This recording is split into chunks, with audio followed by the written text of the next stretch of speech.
Je me présente, donc je m'appelle Anthony Roger, donc je suis discothécaire à la médiathèque de Saint-Aubin-les-Elbeuf. Donc c'est une petite commune d'à peu près 8000 habitants au sud de Rouen en fait.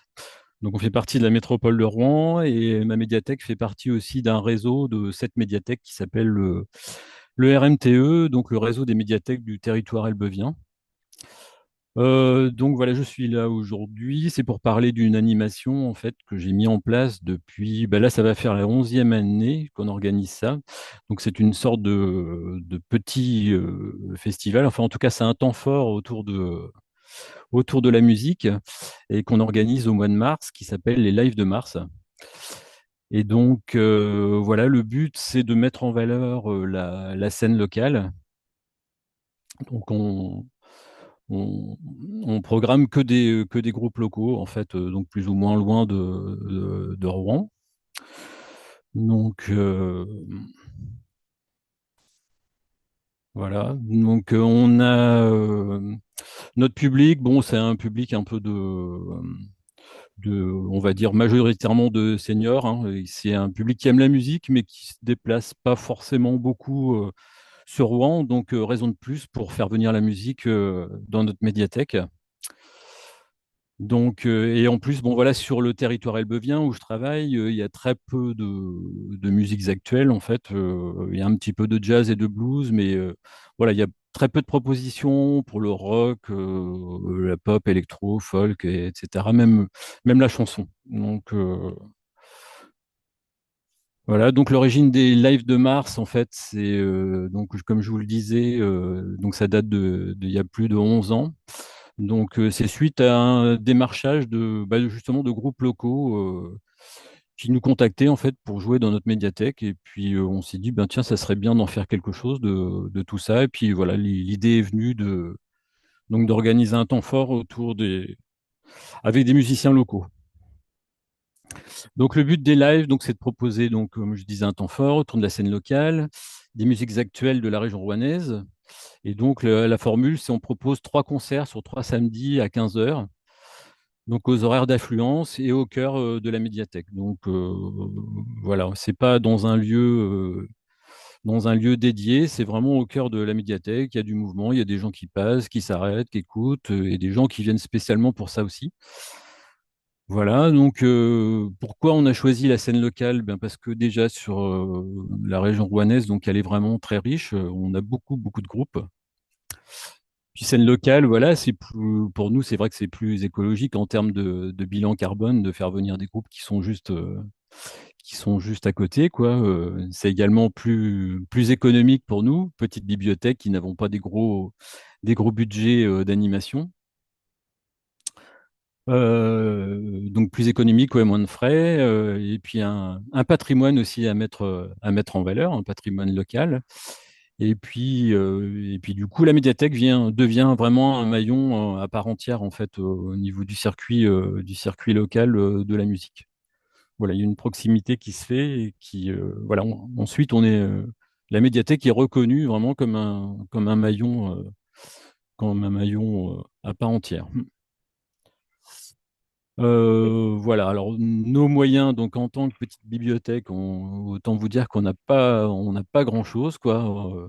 Donc en matériel, donc le service culturel nous a légué quelques pendrillons qu'on met sur des grilles en fait pour faire un fond de scène. On a quelques projecteurs LED aussi, toujours gracieusement légués par le service culturel. Et par contre, ouais, on n'a pas de sono et pas de budget pour en louer, quoi. Le seul budget qu'on a, donc, c'est pour la rémunération des musiciens, donc le catering, la déclaration SACEM et puis les goodies éventuellement, quoi. Alors, il faut savoir que nous, depuis 2 ans, donc on est soutenu par le département de la Seine-Maritime qui nous apporte une subvention au titre de l'aide à l'animation en bibliothèque. Donc, en fait, il prend en charge 50% du budget. Donc c'est bien aussi, ouais, peut-être se renseigner autour de soi justement des subventions qu'il peut y avoir ou des structures qui facilitent aussi ce genre de choses. pourrais nous dire ce budget Voilà, je sais. Du coup, Dora, est-ce que je passe au déroulé de ce que je... Oui, bah, j'allais te demander, je ne vais pas t'interrompre en laissant les questions, mais si tu veux, je peux aussi quand je vois des questions qui pourraient arriver, te les poser au fil de l'eau. Je me Oui. disais, mais quand tu dis ton déroulé, c'est ton PowerPoint ou la petite Non, non, vidéo que le tu... déroulé, c'est le vraiment de ce que je fais, en fait, toutes les actions qui sont faites Oui, du bah, début, enfin de la prise de contact avec les musiciens jusqu'à... super, super. Et puis comme ça, si on a des questions, bah, on rebondira à la fin. Pas de ouais. souci, Ok, ça donc je marche. continue là-dessus. Ouais. Très bien. Est-ce que tu as besoin que de le diffuser? J'ai mis le lien, en fait, dans le chat, D'accord. normalement. Ok. Oui, J'espère oui. qu'il Est-ce fonctionne. que... Attendez, je regardais pour le Je l'ai mis revoir. tout à l'heure. Ouais.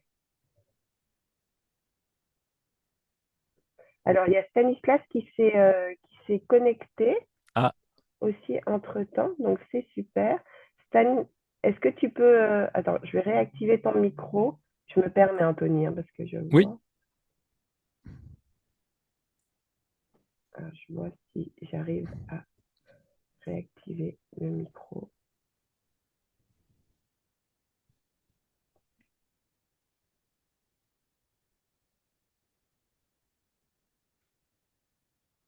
Excusez-nous pour ces petits soucis. Sinon, peut-être que tu peux remettre le lien dans le chat aussi, je vois.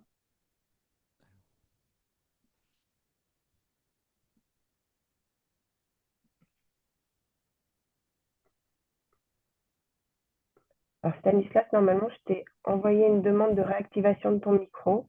Oui, c'est bon. Est-ce que vous Super, m'entendez? ouais, on Oui. t'entend, Ouais. nickel. Ouais. Donc, on a commencé avec Anthony, qui a commencé à nous présenter. Peut-être que je te propose que Anthony finisse de nous présenter comment il organise les concerts pour le festival. Et puis après, tu complèteras. Qu'est-ce que tu en dis? Oui, je serai assez succinct parce c'est une expérience qui peut se rapprocher finalement de la nôtre. Donc, je serai Oui, assez rapide et plutôt ouvert aux questions des voilà, participants. exactement. Mais c'est Mm. super. Donc, voilà, on va tous se connecter sur le lien. Et puis, comme ça, tu vas pouvoir le commenter au fur et à mesure. Alors, du coup, je poursuis là? Ouais. Ouais, ok. Je laisse ton micro, Donc, je te laisserai réactiver ton micro, Stanislas, hein.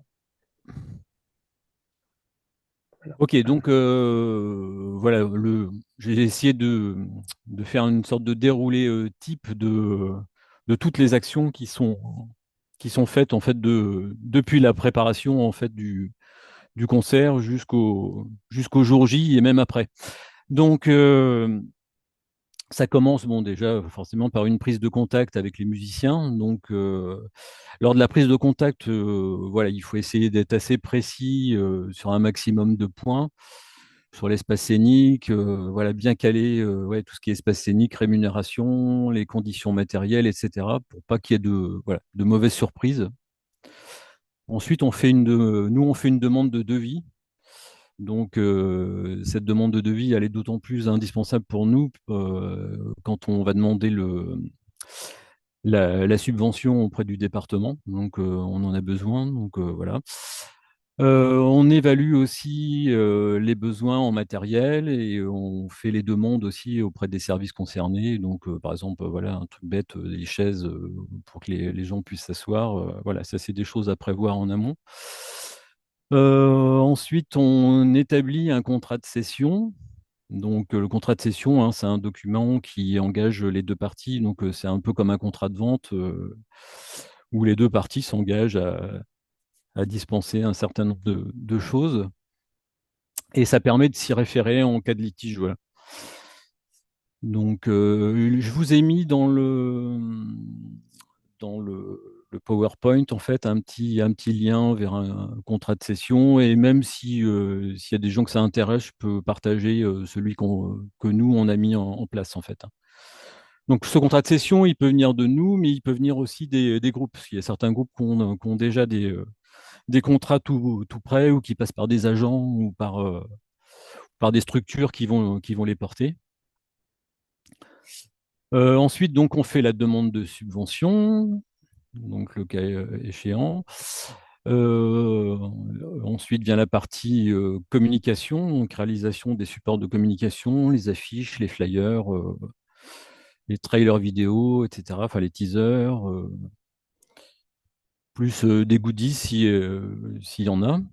Ensuite, on va passer à la partie diffusion de l'information, donc via les différents canaux, donc les réseaux sociaux, la presse locale, la radio, bulletin municipal, appli municipal aussi pour ceux qui en ont, les panneaux d'affichage, portail de la médiathèque, mailing, etc.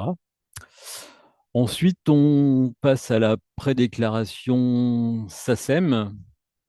Donc, il faut savoir que quand on fait une prédéclaration, SACEM, on a une ristourne en fait alors je crois qu'il doit être d'environ 20%, je crois, mais ça, je vous le mettre, c'est en annexe en fait de mon document.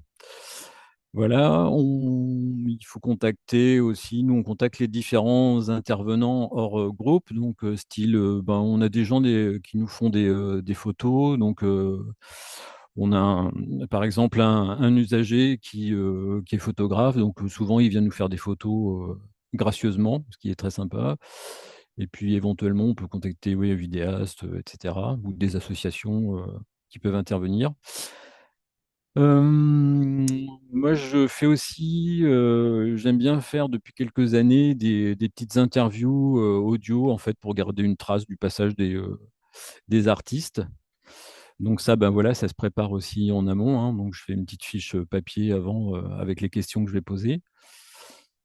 Ensuite, on prévoit les repas, on fait les courses pour le catering éventuellement.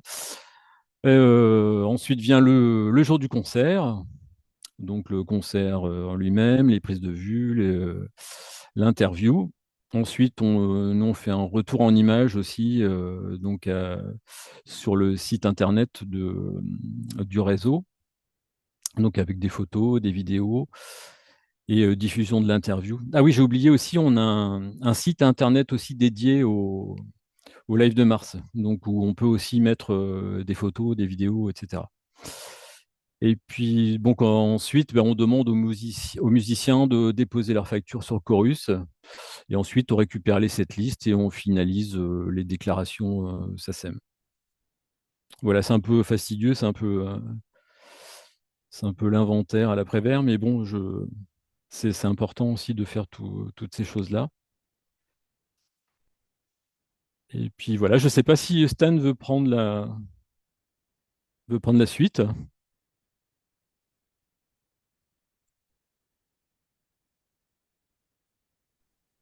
Alors peut-être moi, je me posais des petites questions Oui, qui pouvaient être, attends, j'ai demandé la réactivation du micro à spam. ici. Oui, qui avait pu émerger. Tu disais que vous aviez réussi à récupérer du matériel du service culturel, c'est ça? Oui, c'est ça, ouais. Du coup, c'est du matériel que vous avez de manière périn ou ponctuelle. Non, en fait, bah, du coup, ils nous l'ont carrément légué, hein. Donc, ouais, on l'a à l'année, en fait, hein. On l'a tout le temps, quoi. D'accord. Et eux viennent Et nous le reprendre s'ils ont besoin pour une animation. Mais il est d'accord. stocké à la médiathèque, du coup. Il est stocké à la médiathèque. D'accord. Parce que sinon, il y a aussi la possibilité parfois de voir avec la structure, si vous avez une SMAC à côté de chez vous, c'est toujours possible de leur demander éventuellement de ponctuellement vous prêter du matériel ou alors même si vous achetez du matériel, il y a toujours possibilité aussi d'essayer de leur demander une petite journée de formation quand ils sont disponibles. Souvent, c'est plus pratique l'été. Nous, c'est ce qu'on avait fait pour qu'ils vous aident à prendre en main votre matériel. Ça peut être pas mal. Parce que c'est Mm. souvent des compétences ou des connaissances qu'on n'a pas forcément. Et tu disais, du coup, les musiciens locaux, est-ce que tu peux nous dire à peu près la hauteur des cachets que vous, Oui, alors nous, à peu près, pour donner un donc ordre nous, d'idée nous on propose, alors c'est pas énorme, hein, mais bon, on a un budget, alors, pour tout vous dire, on a un budget annuel qui est de 3 500 € pour l'animation, donc tout compris, hein, donc c'est pas beaucoup. Euh, donc les groupes, on les paye 600 € en fait. Mhm. Et Ok. eux ont l'air de dire que voilà, c'est Oui, c'est honnête et plutôt que bien, voilà. oui. Mhm. Ouais. Après, ça dépend le nombre de musiciens, mais c'est vrai que... Oui, c'est ça. Alors le Mhm. problème, c'est toujours quand il y a un intermittent dans le lot, ça peut Mhm. toujours poser un petit problème. Ouais. Donc Mhm. Et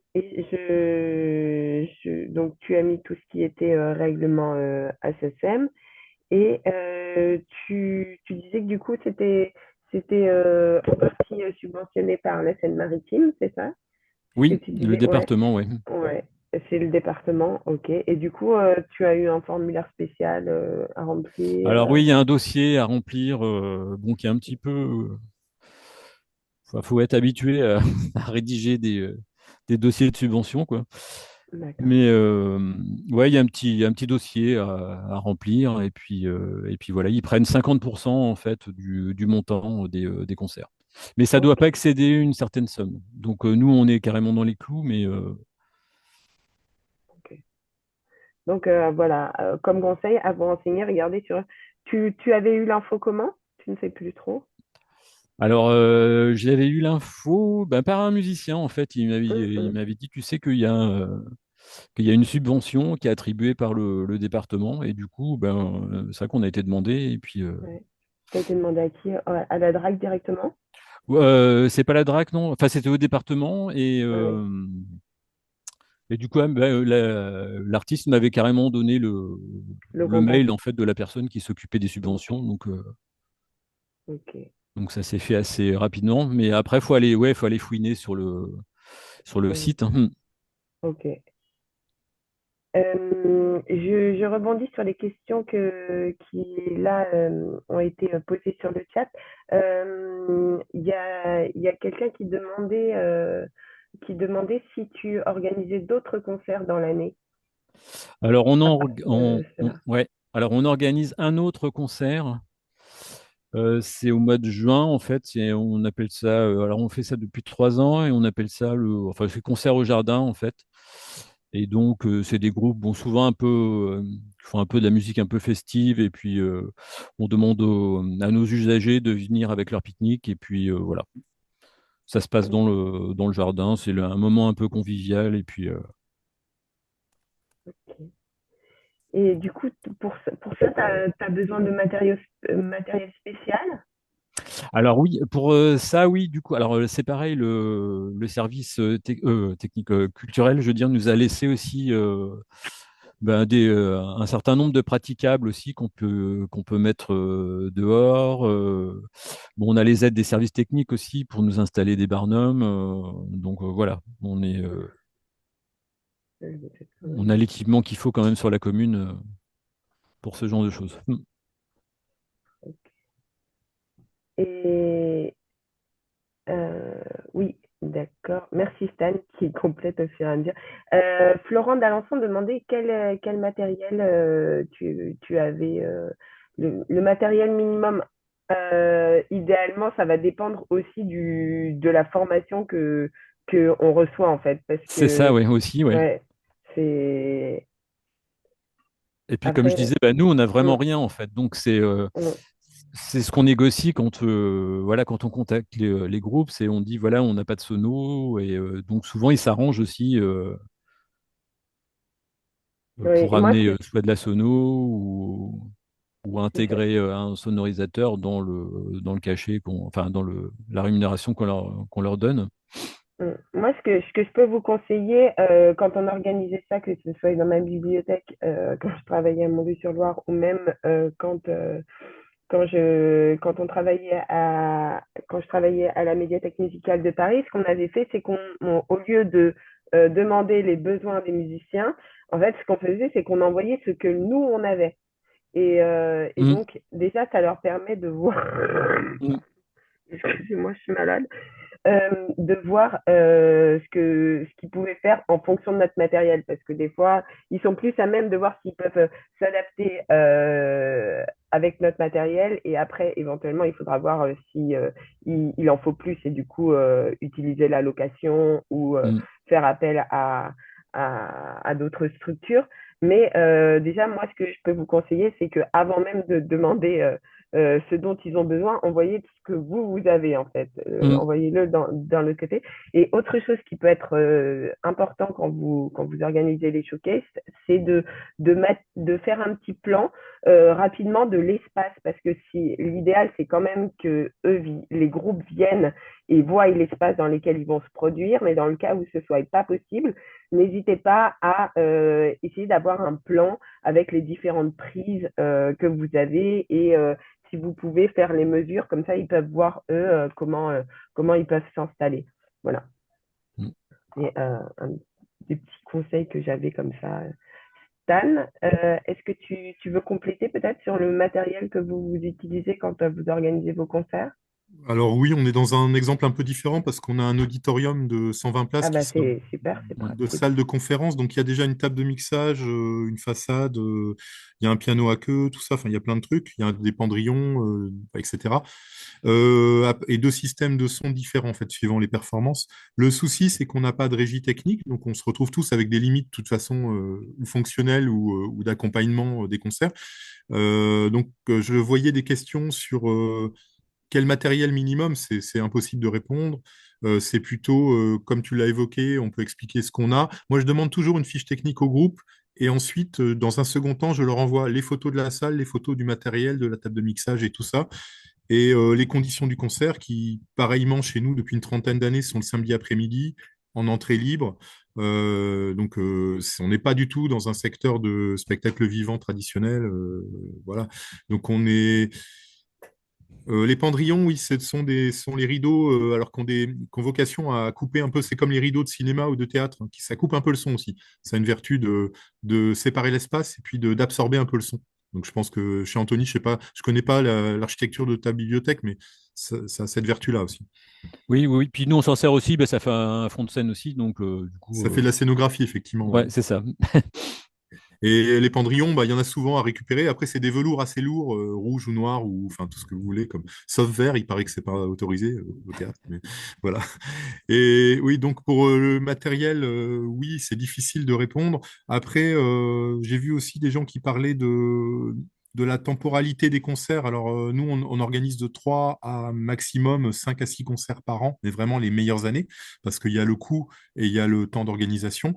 Et pour le timing, alors ça dépend vraiment de votre collectivité. Nous, on est sur un programme trimestriel, donc on doit anticiper, je dirais, environ à 6 mois. Ce qui n'est pas simple parce que pour des groupes locaux ou pour des groupes qui sont en tournée, parfois il faut savoir réagir dans des temps plus courts. Donc sur 6 mois, on est plutôt on se cale avec des événements nationaux, avec des thématiques, on essaie de trouver quelque chose d'assez logique, de représenter aussi tous les courants. Je crois qu'Anthony parlait de musique plutôt actuelle et tout ça. Nous, on essaie parfois de se connecter à le festival de jazz local, au conservatoire de musique, à l'orchestre de Normandie. Voilà, donc des choses plus éclectiques. Et voilà, c'est lié à la salle qu'on a également. Voilà, et j'ai pas vu de grosse différence. J'aime beaucoup le déroulé que Anthony tu as présenté parce que c'est vrai qu'il y a à peu près tout, mais il est assez, je dirais, détaillé. Et parfois, ça peut être beaucoup plus simple un showcase avec deux, trois musiciens locaux en acoustique et ça peut se faire très simplement aussi. Mm. Oui, oui, c'est Et c'est clair. vrai que Mm. quand moi je travaillais à la médiathèque musicale de Paris, c'est vrai qu'on avait toutes sortes de concerts. Ça pouvait aller de quelque chose de très simple quand un artiste souhaitait sortir son album, jusqu'à des formats beaucoup plus type concert là. Moi, je faisais un peu la différence entre un concert et un showcase dans le sens où je voyais plus quelque chose de léger justement dans le showcase que dans le concert. Qui nécessitait plus de matériel, souvent que les artistes viennent eux-mêmes avec leur matériel. Mais Mais bon, c'était aussi la grandeur de la bibliothèque qui faisait qu'il y avait cette grande variété de formations qui se produisaient, qu'elles soient petites ou grandes, ou dans des festivals encore. Voilà. Et après, il y a quelqu'un qui posait la question de comment mesurez-vous le succès? Le succès, c'est euh, assez mince, compliqué, on va dire. Déjà, il y a la joie des personnes qui viennent, c'est sûr. Mm. Je pense que Anthony te le dira. Après, le nombre de personnes ça c'est évidemment ce que vos élus vont regarder en premier, le nombre de personnes qui ont assisté à votre concert ou à votre showcase. Après, comme autre indicateur, est-ce que vous avez déjà organisé, Anthony ou Stan, des petites enquêtes à la suite de ces showcases, de ces festivals ou, ou ces concerts? Alors, ce que tu viens de dire, c'est assez vrai. Nous, on a la jauge de la salle qui est à 118, je crois, places. Et donc, c'est souvent complet. Donc, on refuse parfois des gens, puisque c'est gratuit. Après, on a aussi le retour. Nous, c'est très important, la presse quotidienne régionale, Mm. où là, il y a vraiment une demande des journalistes qui font des reportages et puis qui publient ensuite des comptes rendus. Et au niveau des élus et puis de la population, c'est très important. Et après, il y a des formations qui jouent devant un plus petit public. Quand on ne fait pas forcément le concert dans l'auditorium, on peut le faire dans l'espace de la bibliothèque. Et dans ce cas-là, le succès, c'est aussi, on voit, c'est la rencontre après le concert et les discussions avec les artistes. Et parfois, on a du mal à fermer la soirée parce que voilà, il y a quelque chose qui s'est passé et les gens ont envie de partager voilà, le moment qui s'est passé, de communiquer avec les artistes. Et pour moi, c'est une des clés de la réussite, même s'il y avait 30, 40 personnes. Mm. Ouais, je suis entièrement d'accord avec Stan, ouais, là-dessus. Ouais, c'est vrai que ça, c'est vraiment un moment qui fait que ouais, c'est réussi ou pas, quoi. Quand voilà, il y a de l'interaction entre public et puis il y a le groupe à la fin du concert, ouais, c'est vraiment, je trouve, voilà, c'est là qu'on sait que ça s'est bien passé. Ouais. Mm. Ouais, et puis je dirais même que c'est tout à fait notre rôle en tant que bibliothécaire de favoriser justement cette médiation qui n'est pas possible en général dans les salles de concert ou très peu. Mm. Et c'est vraiment notre carte à jouer en tant que bibliothécaire de proposer cette rencontre avec les artistes et du coup de l'anticiper. Alors l'anticiper en prévoyant, comme vous l'avez indiqué, Anthony, un petit budget pour un moment de convivialité après, donc à anticiper, mais je pense que c'est une bonne chose, et à bien préciser au début du concert qu'il y aura un échange possible à la fin. Et puis aussi, moi, c'est ce que j'ai trouvé assez sympa de faire avant, c'est aussi de poser quelques questions à l'artiste sur son projet quand c'est un album qui vient de sortir. C'est assez court, mais trois petites questions autour de l'album, autour de son parcours, parce que souvent, les musiciens qui viennent et qui sont programmés chez nous ne sont pas vraiment connus, contrairement à quand les gens vont dans un concert, dans une salle de spectacle. Généralement, quand ils réservent, ils connaissent l'artiste. Alors que là, comme ils ne le connaissent pas, c'est toujours aussi intéressant d'avoir cet échange, soit avant, soit après, pour au moins remettre l'artiste dans sa démarche artistique et d'expliciter un petit peu son projet. Voilà. Je ne sais pas si certains d'entre vous le font. Et autre petite chose que nous, on avait pensé et qui marchait bien, c'était que souvent, dans les salles dans lesquelles vous organisez le concert, le showcase, vous avez souvent un espace de projection. Et n'hésitez pas, ça peut être un vidéoprojecteur ou un écran blanc, enfin, n'hésitez pas à profiter de ce moment ou même s'il y a de la musique, pour signaler soit vos dernières acquisitions de votre secteur, soit signaler que le CD de l'artiste, il est en vente là, mais vous pouvez aussi le Mm. retrouver dans la bibliothèque, voir ceux d'avant, et aussi les prochaines animations que vous allez organiser. Déjà parce que c'est cool, parce que comme le public attend et n'a rien à faire, autant que vous profitiez de ce moment-là pour promouvoir vos actions. Voilà. Et du coup, je rebondis sur ce qu'avait dit Stan sur la presse quotidienne. Du coup, peut-être que tu l'invites avant ton correspondant, Stan, Ils ont tendance à plutôt à venir à à chaque venir tout fois. Donc, seul. Ok. Bon, pour c'est une ceux ville qui... un peu excentrée. Nous, on est au bout du monde. On n'est pas donc les gens. On a deux quotidiens et une revue qui paraît 2 fois par semaine. Donc voilà, il y a à peu près trois correspondants locaux qui viennent régulièrement. D'accord. Bon, bah, t'as pas ce travail à faire, mais c'est vrai que si certains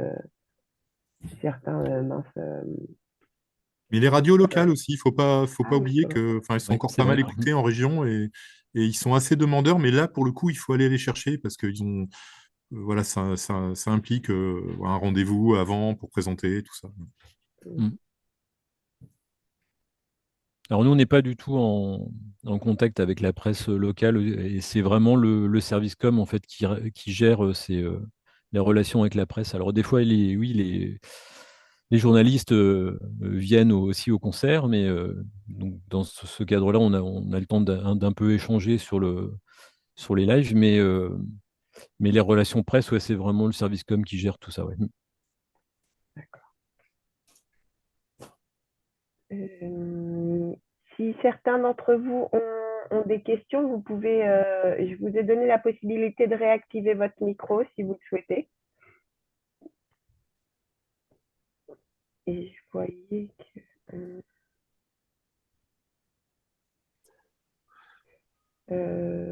Allô, allô? oui, Oui, juste une petite précision, c'est aussi l'occasion de distribuer des bouchons d'oreilles pour un public jeune, un public d'enfants aussi, Oui, et de faire de la prévention sur les risques auditifs, voilà. De protéger les... Voilà. Et proposer des ok. casques pour les petits, vraiment plutôt des Mm. casques encore que des bouchons. Je Des trouve casques, ouais, que c'est vrai que c'est mieux pour les plus. Ouais. dans les salles de musique actuelles, c'est ce qui se fait maintenant pour ouais. les enfants de moins de 7 ans et c'est vrai que c'est très bien. Mhm. D'accord. Et ces casques, tu en as acheté, Stan? Pour l'instant, nous n'avons que les bouchons, mais la salle de Mhm. musique locale en propose et donc on y pense parce que on a souvent les enfants qui accompagnent puisque c'est l'après-midi et c'est vrai que moi ça me gêne de voir quelqu'un de, je vais dire moins de 6 ans Ouais. rentrer dans un concert amplifié, ça me gêne toujours un peu, mais bon, voilà. Donc on donne des bouchons, mais je pense que c'est pas adapté du tout au public très jeune. Bah, c'est vrai que Ouais, il vaut peut-être mieux des si casques jamais tu arrives à enveloppants. avoir avec ta salle de spectacle la référence du casque, tu pourrais Mm. peut-être nous la donner, comme ça on pourra la mettre en lien sur Oui, le je vais noter ça. Ouais. Mm. en plus de la vidéo. Mm.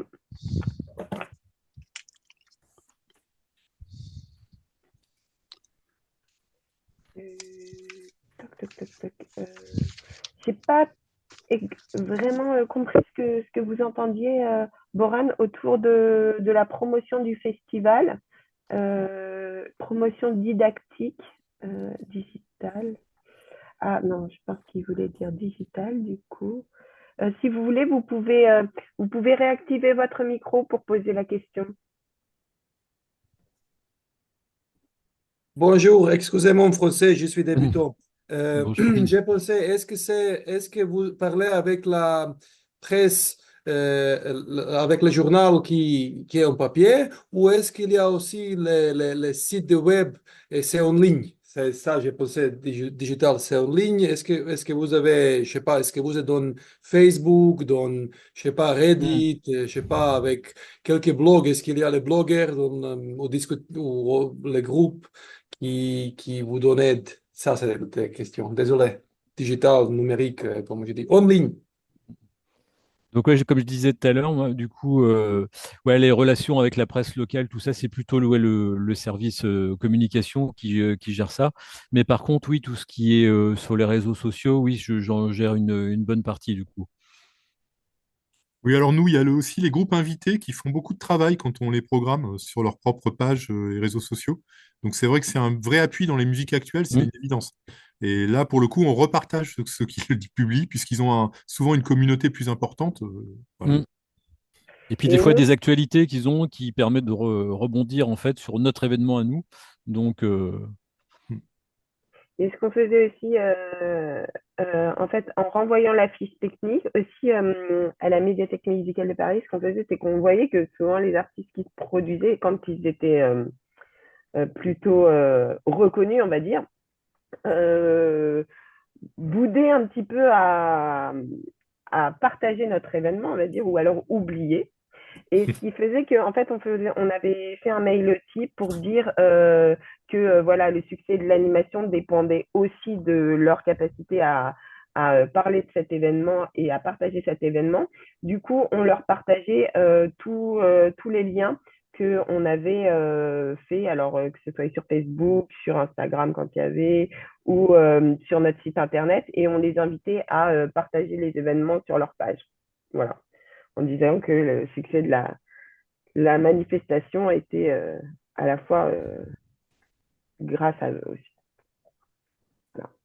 Donc c'est vrai que pendant un moment, on s'est interrogé de comment venaient les. On avait fait une enquête, mais ça date un petit peu, du coup, ça date de 3 ans, où on avait fait une enquête de comment, pour savoir comment avaient appris l'événement les gens qui se présentaient. Et il y en avait quand même, pour ce qui était des conférences, c'était beaucoup via l'intervenant. Par contre, tout ce qui était concert, c'était aussi encore beaucoup via Facebook. Donc, ça a peut-être un peu diminué, mais je pense que euh, Facebook, ça reste, enfin, les réseaux sociaux de manière générale, restent encore un bon moyen d'avertir le public des événements et peut-être même plutôt maintenant, Instagram, c'est aussi un élément pour partager vos concerts via numérique. Après, je ne sais pas si certains d'entre vous utilisent d'autres biais.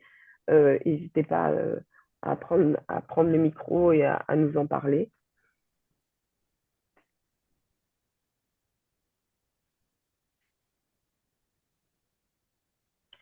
Euh,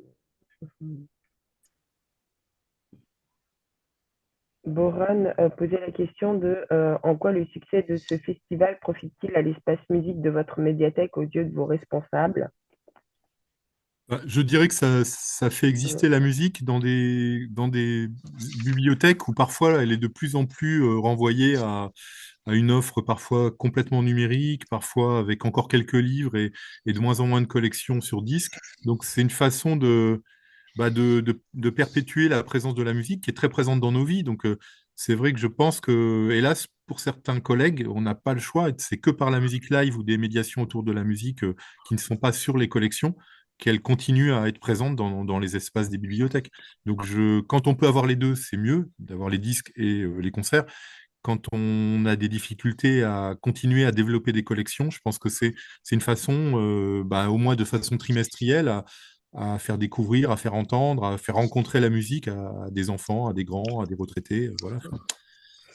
Et de toute façon, c'est pour, quand tu dis aux yeux de nos responsables, comment ça profite à l'espace, bah, de toute façon, on fait vivre l'espace, surtout dans le cas quand en plus ça se déroule dans l'espace musique, euh, forcément ça fait vivre l'espace. Et puis, en général, quand on organise ce type de manifestation, on organise une valorisation de notre fonds à cette occasion, que ce soit le disque de l'artiste ou alors plus généralement des disques qui s'en rapprocheraient.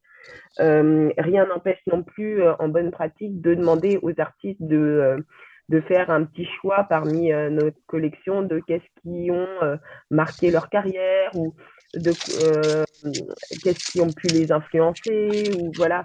Même s'ils n'ont pas de disque, tu vois, en scène locale, ou si c'est que du numérique, tu vois, c'est un moyen de faire du lien avec nos collections. Voilà. Je sais pas si on a répondu à ta question. Voilà.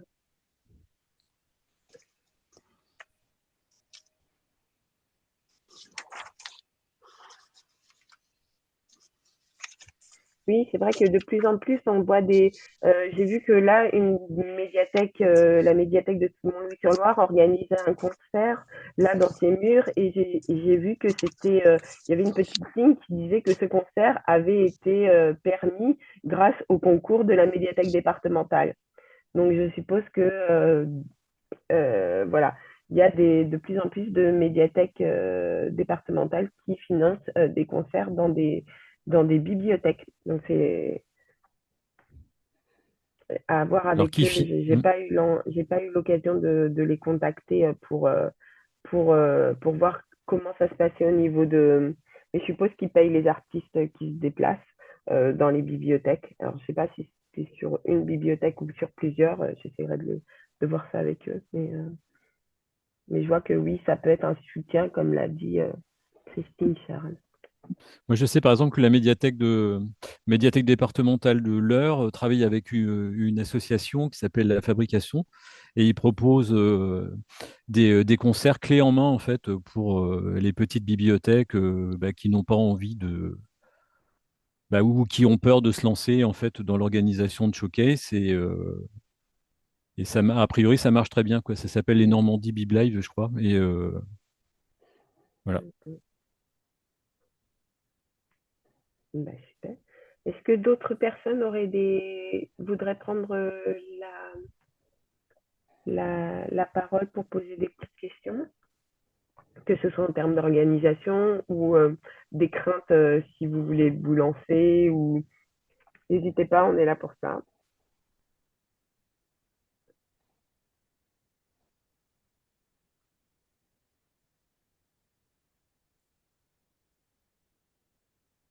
Oui, c'est vrai que n'hésitez pas à prendre la parole, Christine, hein, mais c'est vrai qu'il y a il y a des bibliothèques départementales qui proposent des programmations clés en main, en effet. Donc, je ne savais pas. Donc, la médiathèque du 41 apparemment propose ce type de programmation. Euh, Ça me fait penser aussi qu'en termes de programme clé en main, vous avez une association qui s'appelle l'association 45 tours qui, Ah oui. qui propose des concerts clés en main de très grande qualité. Assez cher, je Et me permets. Mm. assez cher. Ouais, ça dépend parce qu'ils avaient des 300. Ouais.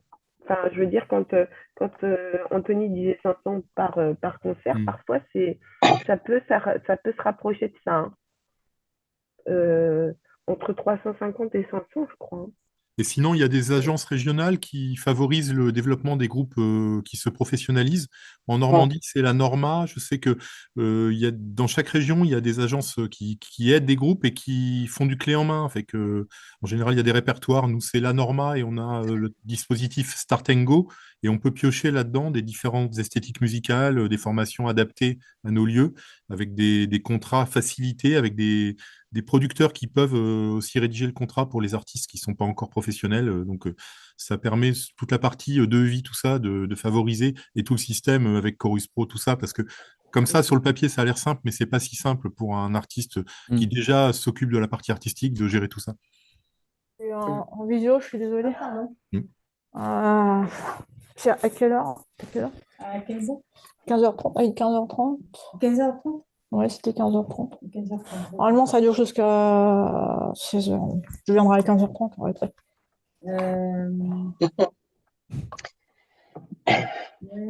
Ouais, non, mais je viens à 15h30. C'était prévu à 15h, parce que c'était décalé, hein. Oui, oui. Ok. Bon, mais, Dans une demi-heure. oui. Ça marche, merci. Bonjour. Bonjour. Bonjour. Jo.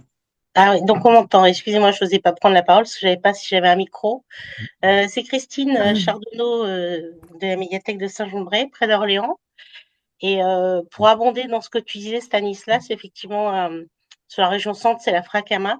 Je voulais poser la question si vous êtes, enfin, alors à Anthony, s'il s'appuyait sur ce genre de partenaire pour parce que je suppose que les groupes locaux viennent candidater spontanément, mais que des fois il n'y en a pas. Donc comment vous faites pour les recruter entre guillemets? En fait, pour les recruter, en fait, bon, je fais pas, pour l'instant, on n'a pas fait appel en fait à ce genre de structure, mais en fait, au fil du temps, ben, on arrive à avoir un petit réseau. En fait, on se rend compte que les musiciens, par exemple, de Rouen, voilà, c'est un microcosme, et que tout le monde se connaît, tout le monde joue au moins enfin, tout le monde joue dans tous les groupes de tout le monde, et du coup, voilà, de fil en aiguille, on arrive toujours à trouver des groupes, quoi. Et puis bon, et puis voilà, c'est aussi les découvertes que je fais aussi de mon côté quand je vais au concert, voilà. En dehors des lives de mars, tu fais des showcases, par exemple, d'artistes qui viennent spontanément, qui sortent un album et qui viennent te demander de se produire. C'est assez rare. Mais on l'a déjà fait, ouais. On l'a déjà fait, ce genre de choses. Et après, le problème, c'est toujours le budget, quoi, voilà. On Ah n'aime ouais, pas, ok. pas faire venir les gens, en fait, gratuitement. Donc, Ouais, je suis d'accord. Bah, nous, enfin, chez nous, on fait le Breezy Cup depuis 9 ans déjà. Enfin, c'est la 9e édition. Mais moi, j'ai déjà eu des artistes locaux qui ont même déjà une certaine notoriété, qui ont d'accord. sorti un album et qui ont voulu venir faire un showcase. On les a pas rémunérés, on les a pas rémunérés. C'est d'eux-mêmes D'accord, qui oui. sont venus OK. euh, conjointement avec Orléans, par exemple. On a fait des dates de sortie C'était avec la vraiment, ouais, médiathèque pour faire la d'Orléans. promo. Oui, c'est ça, de Ouais, manière la tout à promo de fait l'album. sympathique. Ouais, l'album c'était lié aussi avec tout l'album. Il y avait un concept de clip par chaque chanson et c'était sur Orléans, donc voilà, c'était un peu D'accord. particulier. Ouais, chouette. Après, je Oui, reviens c'est sur vrai. ce qu'Anthony disait. C'est une métropole très, très riche au niveau musical, Rouen et autour de Rouen. On est souvent en province excentrée avec un peu moins de propositions. Donc, nous, pour être Cherbourg, si vous voyez sur la carte, c'est au bout d'une presqu'île, un peu comme Ouais. Brest. Et si on se contentait d'avoir des musiciens locaux, on serait très vite limité en type d'esthétique, en quantité de groupes. Et donc, c'est un peu une tendance inverse. On essaie d'aller les chercher. Donc, on a fait jouer des groupes d'Orléans, des groupes qui viennent du Nord, qui viennent du fin fond de la Bretagne. On essaie justement d'amener à notre public qui ne se déplace pas forcément des groupes d'ailleurs. Alors, l'enjeu, c'est qu'effectivement, sur les cachets, ils vont être assez. On va pas mal discuter, on va essayer d'être en dessous d'une certaine somme. Par contre, on va les défrayer l'hôtellerie, les repas, l'essence. Donc ça passe pas dans le cachet artistique, on est d'accord, ce sont des frais OK. autres. Et c'est vrai que ça permet la négociation sur le cachet et le plaisir pour des groupes d'Orléans ou de Lille d'avoir une date, un endroit où ils n'iraient jamais et puis de découvrir aussi un public. Voilà. Oui, bonjour. Si je peux reparler pour les médiathèques départementales. Bonjour. Oui, Bonjour. bonjour. Je ne sais pas si on m'entend. Voilà. Oui, Oui, oui. j'avais évoqué effectivement la situation des discothécaires en médiathèque départementale, hein, comme tous ont subi les baisses drastiques ou suppression de budget, hein. C'est le cas ici dans le Loir-et-Cher, les médiathèques départementales, pour ce début d'année, il n'y a plus de budget d'acquisition. Donc c'est une problématique importante qu'on doit certainement être aussi quelques-uns en département à rencontrer, hormis les médiathèques publiques. Nous, on a aussi cette difficulté d'être à un autre niveau par rapport au public. Donc, on fait des propositions et là, effectivement, en 2 ans, on a ouvert peut-être un peu par anticipation involontaire de l'arrêt des budgets, à la fois le prêt d'instruments de musique et l'incitation à programmer des concerts, donc avec un dispositif que j'évoquais où on finance à 70% un concert pris dans un catalogue qu'on a constitué l'année dernière et qui propose des artistes de la région centre et qui interviennent en sachant qu'ils interviennent en médiathèque avec un petit équipement que nous ne fournissons pas non plus, ce n'est pas dans nos moyens, et effectivement des rencontres facilitées avec les publics. Et a priori, en tout cas, les artistes semblent beaucoup apprécier les formules showcase et rencontres dans les médiathèques. C'est une petite parenthèse. Et on a aussi un autre dispositif qui existe depuis plusieurs années, qui s'adapte aussi aux livres et à l'audiovisuel, en fait, en général, et qui permet une subvention à 50% d'une programmation autonome, on va dire, ce que j'écrivais tout à l'heure, sachant que pour le dispositif à 70%, on fournit en plus, le département fournit les communications sous forme d'affiches, de flyers, et éventuellement on met à disposition les visuels dématérialisés pour nos collègues qui voudraient les diffuser sur leurs réseaux sociaux. Voilà, donc c'est un petit peu... c'est tout nouveau pour une partie de l'offre et c'est vrai que les médiathèques départementales, pour les collègues qui auraient besoin, sont des soutiens sachant que, Anthony, tu disais que tu avais été mis indirectement en contact avec le département. Oui, Nous, pour l'instant, par contre, nous ne pouvons offrir ces accompagnements financiers qu'aux médiathèques qui sont dans notre réseau de lecture publique sous les conventions. Alors peut-être qu'il y a des départements qui ouvrent au-delà des bibliothèques qui sont dans leur réseau, mais nous, voilà, on est restreint au réseau, mais on a 130 bibliothèques potentiellement. alors après, le truc, c'est que, ouais, alors nous, c'est une des conditions pour avoir la subvention aussi, c'était d'avoir une convention avec la médiathèque départementale Ouais, de d'accord. Seine-Maritime. C'est ça. Souvent, il Ouais. faut la convention. Mais je ne pour- l'avais pas précisé, mais tu as raison de le souligner. Mais voilà. Enfin, Mm. que les collègues n'hésitent pas parce que. Puis pour nous, c'est aussi une façon de continuer notre rôle de discothécaire indirectement puisqu'on ne voit pas les publics. D'accord. Voilà, merci.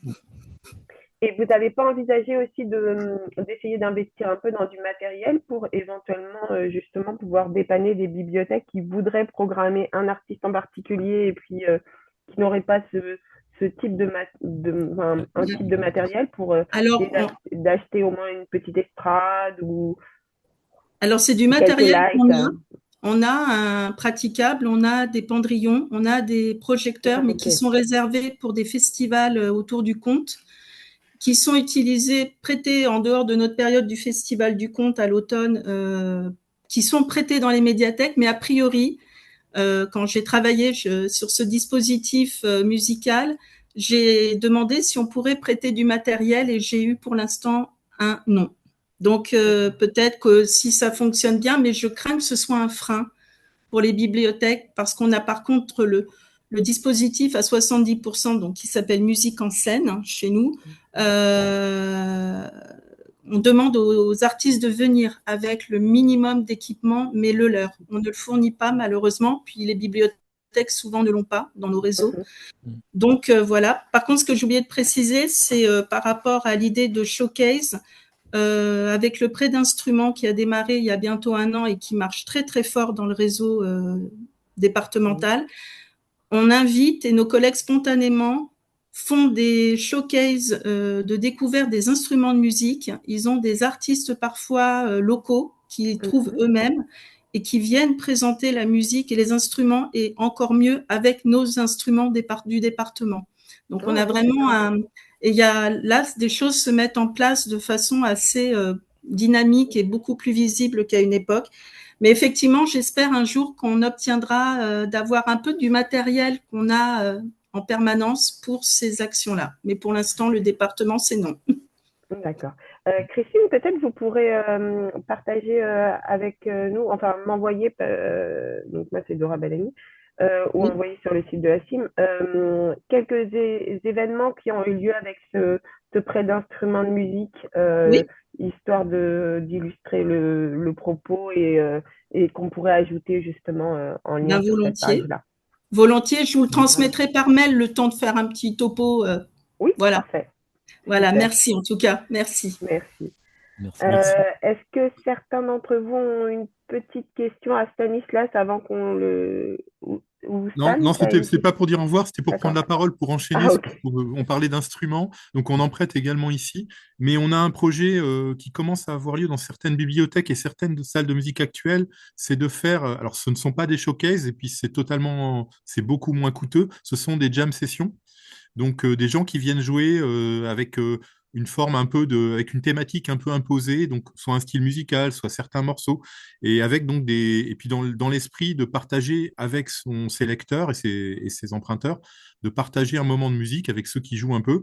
Et ce côté jam session revient beaucoup. Il revient aussi dans les bars qui font des concerts. Donc ce côté, voilà, faire de la musique ensemble, et je pense et pas le jour de la fête de la musique, bien sûr, voilà, à d'autres moments de l'année, et je pense que c'est une voie aussi de faire vivre la musique en bibliothèque sous la forme d'un concert en bibliothèque. Ouais, très bonne idée. Pour Myriam qui disait pour les artistes et groupes que vous ne connaissez pas, vous faites une pré-écoute pour voir s'ils ont un bon niveau. Alors oui, quand même,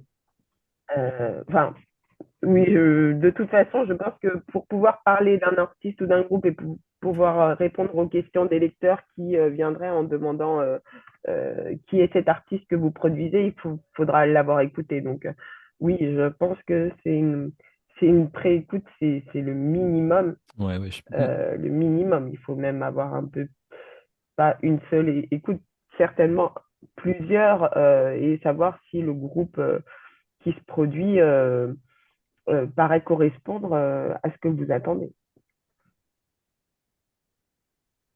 Je ne sais pas si vous avez à rajouter quelque chose, Stanislas ou, euh, ou Oui, Anthony oui, je pense là-dessus, qu'il mais faut écouter. Mais par contre, il faut se méfier un peu des fois parce que il y a des groupes qui envoient ouais. des vidéos live en fait qui sont filmées avec des téléphones Mm. dans des bars et tout ça et où c'est impossible de se rendre compte. Donc, ouais, il faut vraiment avoir quand même un matériau qui soit, enfin, qui soit audible quoi et où on puisse se rendre compte. Ouais. Bon, Anne, vous avez une question qui est un peu compliquée, c'est-à-dire est-ce qu'il faut plus viser le live que le support en bibliothèque? Très sincèrement, en fait, c'est une complémentarité des actions. Ouais. Mm. C'est très difficile de faire vivre de la musique sans avoir un objet en main. On aura toujours des difficultés. Enfin, moi, en tout cas, j'ai des difficultés vis-à-vis de cette question. C'est pas l'un à la place de l'autre, en fait. C'est l'un est complémentaire à l'autre. Après, la diminution de la place physique de la musique dans les bibliothèques, c'est évidemment une démarche enfin, c'est dans l'air du temps. On ne peut pas ne pas se poser la question de réduire la place physique accordée à la musique pour faire vivre éventuellement de la musique live dans sa section. Et, euh, et oui, mais de là à ne plus en avoir du tout Mm. euh, ou à choisir est-ce qu'il faut accorder du budget à la musique live ou à la musique physique, pour moi, les deux, en fait. Mm. Oui, Euh, j'irai même plus loin, Dora. C'est en fait, nous, on a eu expérimenté pendant les nuits de la lecture, là, des lectures musicales, c'est-à-dire en fait des événements dans l'auditorium où on a écouté ensemble un disque. Et mm, ensuite, on en a discuté avec un spécialiste qui a écrit un livre sur le sujet. Et c'est vrai qu'on s'est rendu compte que c'était à la fois une forme entre le concert finalement, parce qu'on écoutait tous mm, ensemble une pièce sur un bon système audio, et ensuite on en parlait de nos émotions, de nos impressions, avec un spécialiste qui pouvait nous raconter les conditions de l'enregistrement. Et on se rend compte à ce moment-là que ben ouais, il y a de l'expérience émotionnelle dans l'écoute, il y en a aussi dans les connaissances sur un disque, un objet disque, et que les deux vont ensemble. En fait, c'est évident que l'un n'empêche pas l'autre, et c'est beaucoup plus un choix, je pense, politique, en fait, de dire on ne veut plus de musique en bibliothèque pour redéplacer l'espace, enfin gagner de l'espace pour faire autre chose, déplacer les budgets sur autre chose. Après, voilà, ça dépend même pas de nous, agents des bibliothèques. Enfin, oui, voilà. c'est quelque chose de politique et d'air du temps, comme tu le dis, sauf que l'air du temps de l'économie du disque n'est pas mauvaise. Il y a Mm, énormément de nouveaux disques sur tous les supports aujourd'hui. Les supports qui vont plutôt bien, avec des chiffres exponentiels sur la cassette, bon ça c'est anecdotique encore, mais sur le vinyle qui continue à augmenter, sur le CD qui ne baisse plus depuis 4 ans, mm, et également dans les statistiques des bibliothèques, vous avez dû voir passer sur discothécaire.fr une demande sur nos statistiques. Je ne sais pas vous, nous on a tous connu des baisses pendant une dizaine d'années, et on note ben, soit la fin de la baisse, soit une remontée depuis 3 ou 4 ans dans pas mal de bibliothèques, même sur le support CD qui était dit obsolète. Le public vieillit, les usagers vieillissent peut-être, mais il y a encore des usagers amateurs de support. Donc voilà, Mm. c'est pas ouais, incompatible les deux en tout cas. c'est ça. Et Myriam disait même que c'était en hausse depuis 3 ans à Nice. De toute Idem, façon, Chardonnay. Mm. à mon avis, ce sera une question qui sera abordée dans les années à venir dans la CIM, voire voilà, peut-être peut-être lors de l'AG qui aura lieu au niveau des rencontres, où se posera la question justement d'essayer d'évaluer, euh, puisque la question revient régulièrement sur la liste discothécaire, d'essayer d'évaluer la hausse ou la baisse, enfin, ce qui est plutôt a priori une hausse du prêt de CD dans certaines structures, mais voilà, d'essayer de la mesurer et de voir comment on peut éventuellement essayer de lancer une enquête, voilà. Mais, bon, c'est pas le thème de ce rétexte, juste là. Voilà, voilà. Oui, donc du coup, pareil, la disparition du matériel, on y reviendra puisque justement, je crois que Stan, tu fais du prêt de matériel. Oui. Et voilà, on lancera un prochain rétexte justement sur le prêt de matériel musicaux en bibliothèque, en dehors des instruments de musique qu'on avait déjà fait. Voilà. Peut-être revenir du coup, excusez-moi, on va pas s'étendre, Boran, sur toutes les thématiques de la musique. On va juste se recentrer un peu plus sur, est-ce que vous avez des questions sur justement l'organisation de ces showcases en bibliothèque, euh, que ce soit au niveau de la communication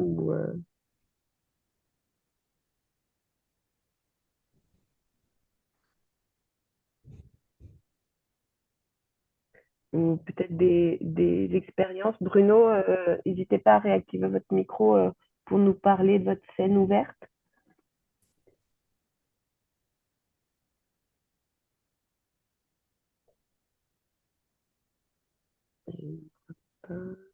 Oui, c'est le principe ce que j'évoquais des jam sessions un peu. Enfin, Ah, c'est comme d'accord. ça qu'on les voit.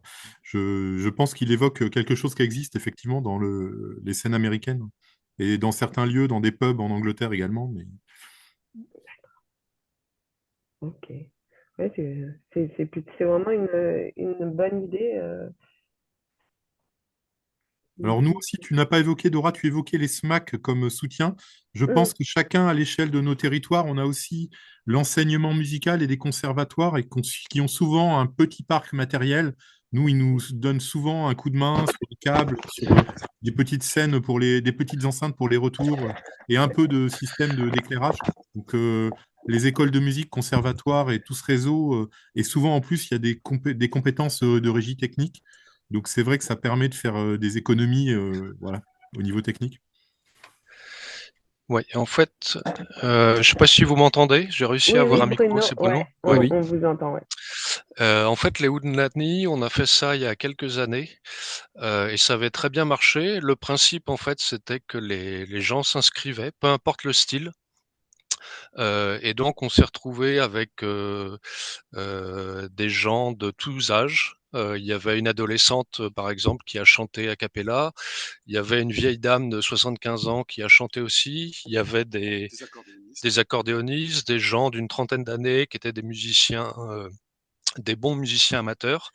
Et donc, c'était très varié. Je pense que ils étaient tous très contents de participer à une scène parce qu'en fait, ça n'existe pas trop en fait que pardon, des amateurs qui ne font pas partie d'un groupe puissent se produire en fait. Donc, c'était dans une ambiance bon enfant et ça avait bien fonctionné. On a vu en fait aussi des musiciens, pardon, excusez-moi, qui n'étaient pas familiers de nos lieux et donc qui venaient pour la première fois pour se produire.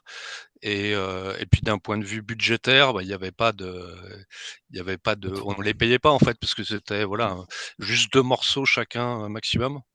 Donc je pense que ça peut être un moyen de faire vivre la musique en rapport aussi avec le prêt d'instruments pour ceux qui en font et les initiations aussi musicales s'il y en a dans vos bibliothèques. Et nous, on avait fait ça, oui, en lien avec une exposition autour de Woody Guthrie. Donc c'était relié à une expo qu'on faisait puisque les joueurs de folk en fait faisaient ça un peu. Aujourd'hui, ce serait plus trop les musiciens de folk, mais je pense dans la scène slam où il y a souvent des scènes ouvertes comme ça dans les cafés. Voilà. Merci beaucoup pour cette intervention, Bruno, et pour ce partage d'expérience. Et par ailleurs, je voulais juste rajouter aussi quelque chose sur les showcases par rapport aux plus gros concerts. Alors ça, je pense que c'est valable pour les grandes villes plutôt, parce que sinon pour les petites villes, c'est un peu compliqué.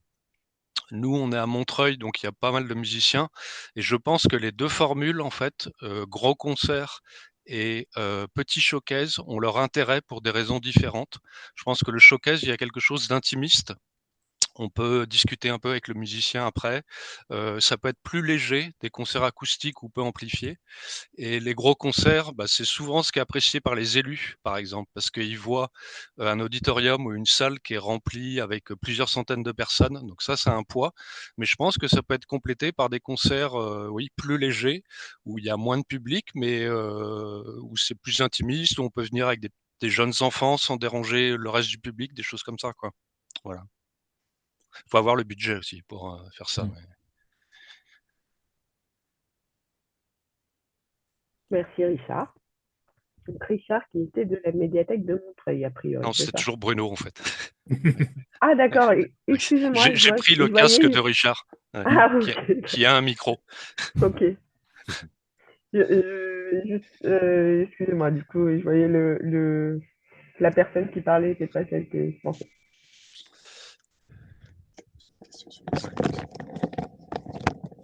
Hop, je reprends le micro, donc c'est Richard. Ouais. Je pense qu'il y a. Enfin...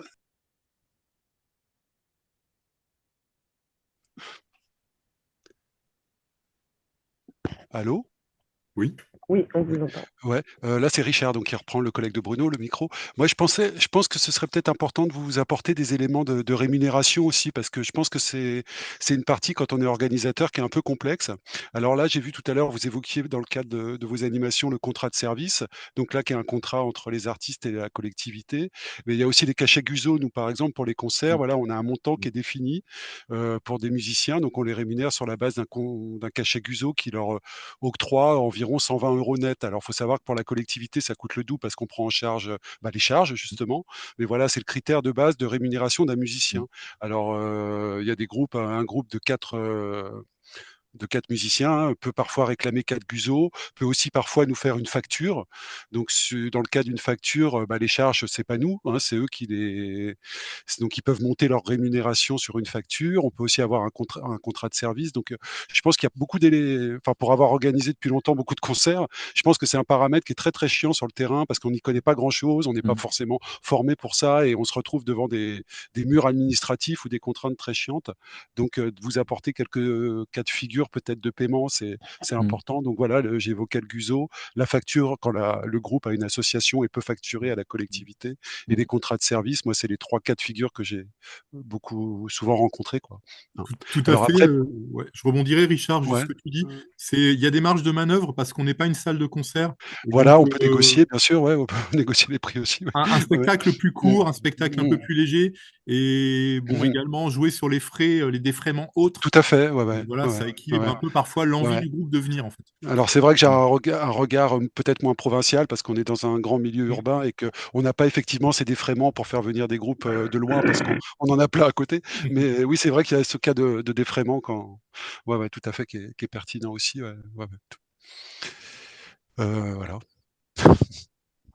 Merci Richard. N'hésitez pas à nous envoyer votre petite contribution avec les différents types de contrats que vous Ouais, parlez. On pourrait tout à fait, ouais, des fiches de renseignement Guzo. Alors après, le Guzo, selon les collectivités, ça dépend parce que nous, c'est notre Oui. agglo qui a un service et qui a une licence d'entrepreneur de spectacle et qui gère ça. Donc nous, c'est assez transparent. On demande juste l'identité, la carte de sécu du musicien et un papier à remplir et c'est la tutelle qui organise. Mais après, parfois, sur le terrain, il y a aussi des associations qui peuvent faire des Guzo. Peut-être qu'on rencontre plus fréquemment ça dans des petites villes ou des structures plus petites. Donc, voilà pour le Guzo. Après, les factures, bon, bah, ça, c'est quand le Oui, groupe. mais sans aller dans les détails, Ouais. mais genre juste Ok. les différents types de contrats. De modalités, ouais. Ok. Voilà. Je Comme vous ça, transfère ça. ça coûte. Ça sera... Est-ce que d'autres personnes ont des questions?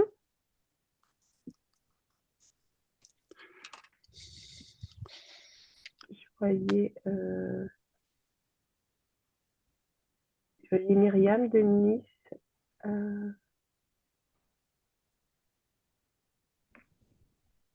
Peut-être qu'elle voudrait prendre la parole.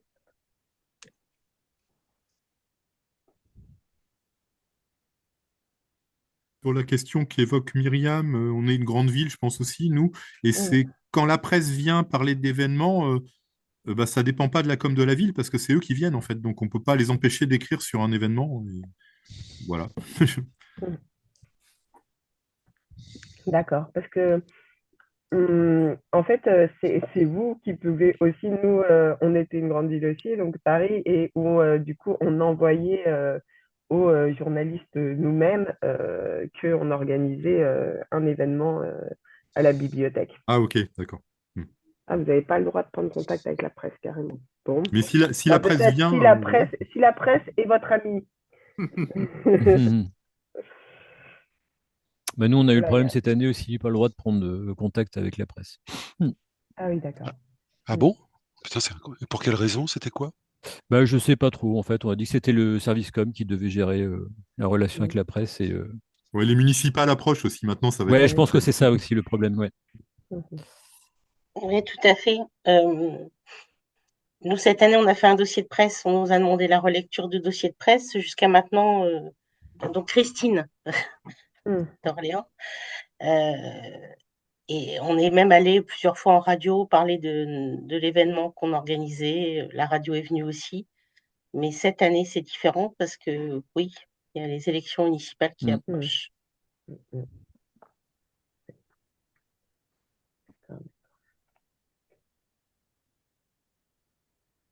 J'ai une Bien. question, Tony.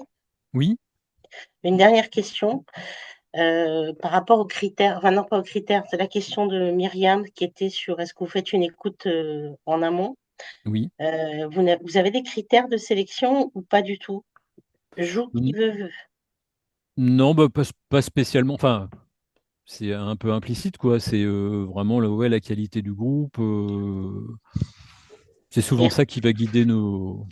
Puis voilà, si par exemple on a une petite vidéo de scène où on voit que voilà, s'il se passe vraiment quelque chose, ouais, ça va faire pencher notre choix aussi du bon côté, quoi. Mais Il n'y a pas de limite par rapport au taux de reprise? au taux de reprise, non, non, non, pas spécialement. D'accord. Non, non, c'est pas.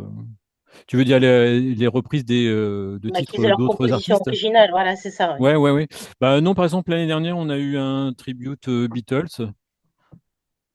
Et voilà, parce qu'on l'avait choisi, parce que je les avais vus plusieurs fois et ça tenait vraiment la route. En plus, c'est juste un duo et je trouve qu'ils se débrouillent hyper bien. Donc, Je pose la question parce que c'est une incidence sur la SACEM. bah, il me semble pas on a fait la déclaration. Enfin, c'est ma responsable qui s'en occupe de faire la déclaration.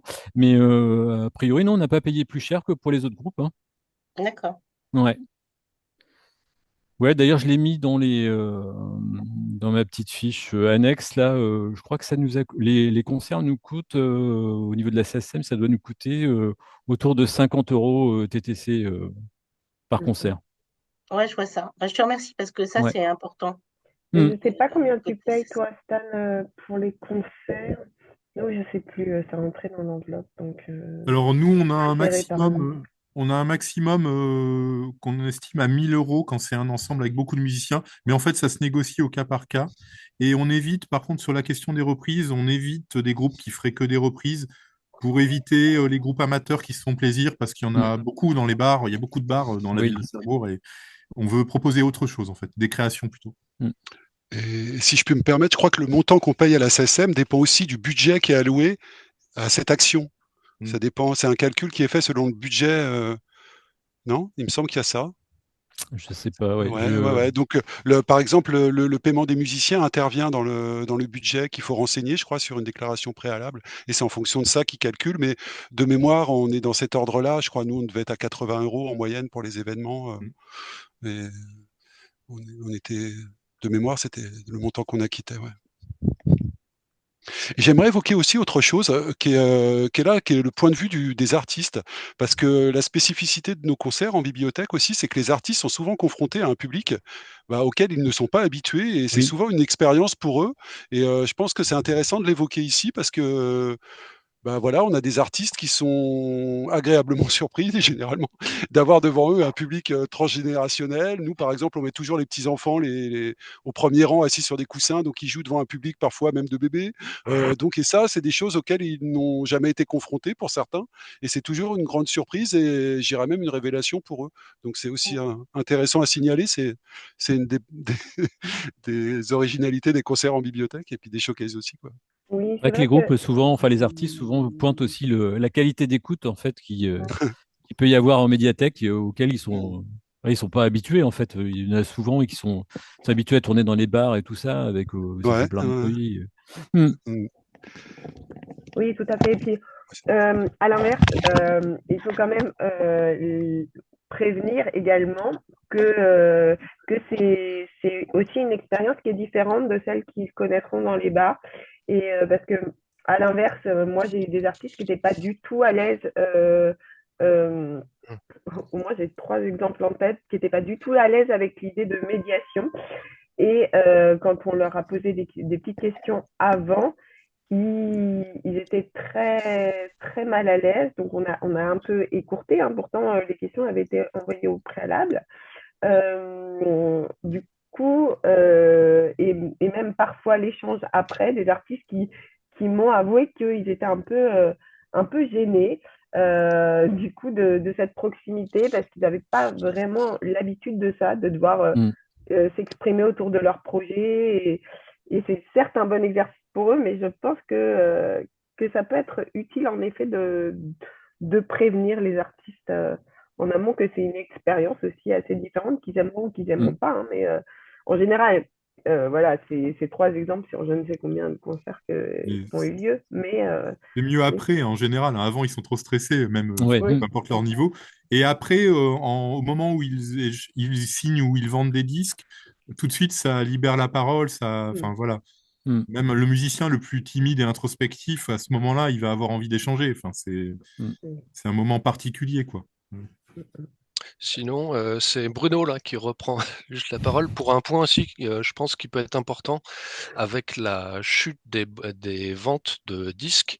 En fait, les prix des concerts se sont complètement envolés. Il y a plein de concerts qui sont à 50, 60, 100 et même beaucoup plus, même s'il existe toujours des concerts un peu plus alternatifs, moins chers, mais c'est quand même très, très cher. Et en fait, alors, suivant la population de la ville, mais il y a beaucoup de gens qui ne vont plus au concert. En fait, il y a eu une enquête récente et même si les bibliothèques ne doivent pas se substituer à des salles de concert telles qu'elles sont, voilà, enfin privées, je pense que nous, parmi notre public, en tout cas, on a des gens qui n'ont plus l'occasion d'aller au concert. Je pense par exemple à des concerts de classiques. On en a fait 2 récemment.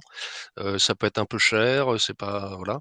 Et bah voilà, c'est un moyen de proposer aussi du live au sein d'une bibliothèque de manière gratuite, quoi. Mm. alors, je suis d'accord avec toi. Ceci dit, au niveau de l'enquête, je serais un peu pour l'avoir lu aussi. Ouais, Je suis un peu plus tempérée que toi, au contraire. Hein. J'ai eu plus, vu que malgré l'augmentation des prix, ça n'empêchait pas les gens d'aller en concert. Donc, ouais. ça mérite quand même d'être un peu. Ça dépend du territoire, ça dépend Oui, oui, oui. et, euh, et puis. Mais de toute façon, proposer une offre gratuite, c'est dans nos missions, ça, c'est sûr. Mmh. Donc c'est important et puis c'est important que la musique y soit. Mais voilà, j'ai quand même tendance pour cette enquête je pourrais la mettre d'ailleurs en lien sur le Ouais. site, mais voilà, à nuancer un petit peu. Oui, oui, sûrement, ouais. Ouais, ouais. Mm. Mais enfin, par contre, le prix des concerts est quand même, enfin, très prohibitif qu'aujourd'hui, quoi. Heu, Oui, mais je vais avoir tendance à te dire, ça dépend de quel artiste tu vas voir oui, oui. et où tu vas les voir aussi. Donc, Ouais, ouais, c'est sûr.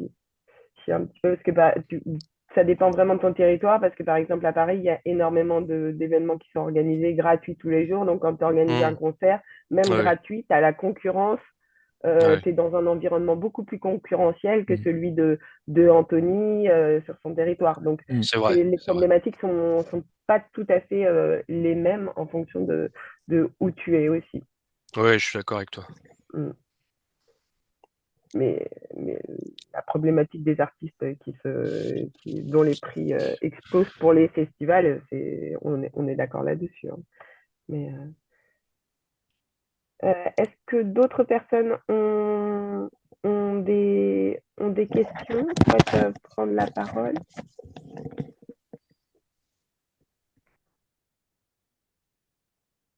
Sinon, bah, je vais remercier Stanislas et Anthony d'avoir animé ce showcase et d'avoir partagé leurs expériences.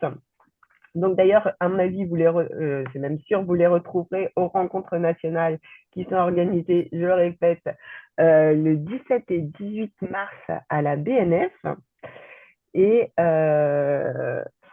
j'espère qu'on vous y verra nombreux. N'hésitez pas à nous envoyer un mail si vous souhaitez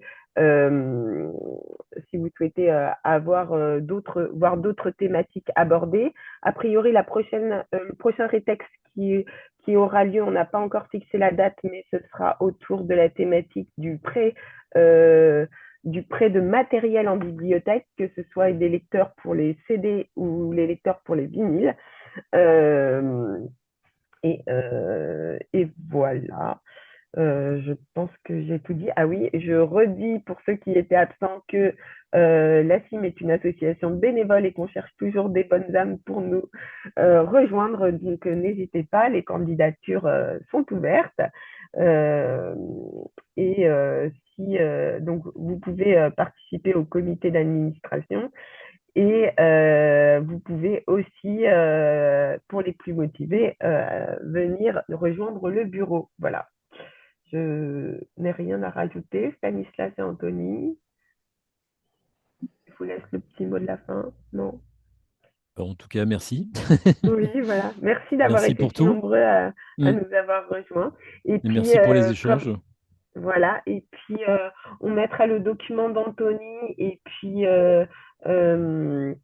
les casques dont vous avez parlé, Stanislas, voire éventuellement un petit lien vers ce qu'il organise sur une page qui sera disponible sur notre site internet qui s'est nettement amélioré ces derniers temps. Et merci aussi à Anthony pour ça. Voilà. Et à toute l'équipe qui s'occupe du site web. Donc, merci beaucoup à tous. Je vais arrêter l'enregistrement et je vous dis à tous à très bientôt et j'espère aux rencontres nationales du 17 et 18 mars. À bientôt, salut. À bientôt. Merci, à bientôt.